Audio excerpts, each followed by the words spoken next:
Oh yes, tea has been behind, but it is catching up with coffee. On a busy corner in the heart of Brisbane City, Coffee Shop Central, you'll find a daring enterprise called Just Tea. We live in an age of coffee drinking. What made you decide to open a shop called Just Tea? Well, because we are living in an age of coffee drinking, Lisa and I tried to find loose leaf tea. I couldn't find too much around. Now tea fanatic Lindsay David offers his customers nearly 80 varieties from around the world. Sri Lanka and India, China, Japan, Formosa, South Africa, South America. Here you can only buy tea by the pot and you'll pay a premium. A pot of tea here, Lisa, is $10. $10 for a pot of tea? No.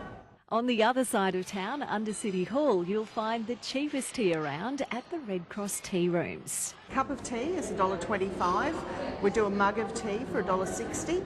Customers here think you'd have to be a mug to pay any more. Would you pay $10 for a pot of tea? No, because I'm too careful with my money. No, that's a bit much. It wouldn't be printable if I said what I like to say. It'd have to be good. It'd have to be special, no. Lindsay says his tea is. His exotic blends are prepared to a strict criteria.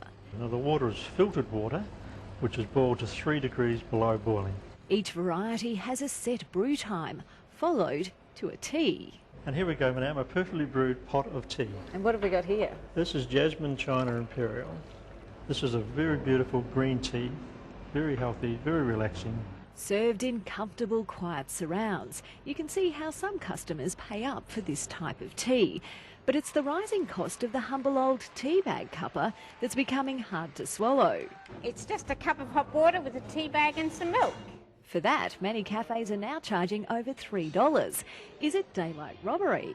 Hardly.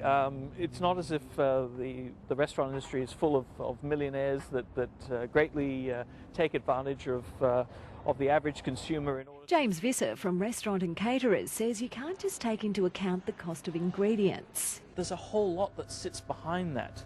The very table that you're sitting at, if it's got tablecloths, the service that's provided, the fact that it's all washed up for you. That's if you're dining in, but what about takeaway tea? Prices still right up there. We went undercover in a busy shopping centre food court to find out what you'll pay. It's $1.95. $2. At convenience outlets, Hungry Jack's and McDonald's, $1.95 and $2 for a large tea. English breakfast, just Lipton tea and Earl Grey. Just an English breakfast, thanks. At a number of other food stands, we picked up takeaway cuppas for $2.95, $2.60 and $2.90. Then in a city food court we found this tea, a regular $3.60, add more hot water for a large, $4.20. It will vary, as it will in any major city, depending on what the experience you're after, what you want in the terms of experience and service.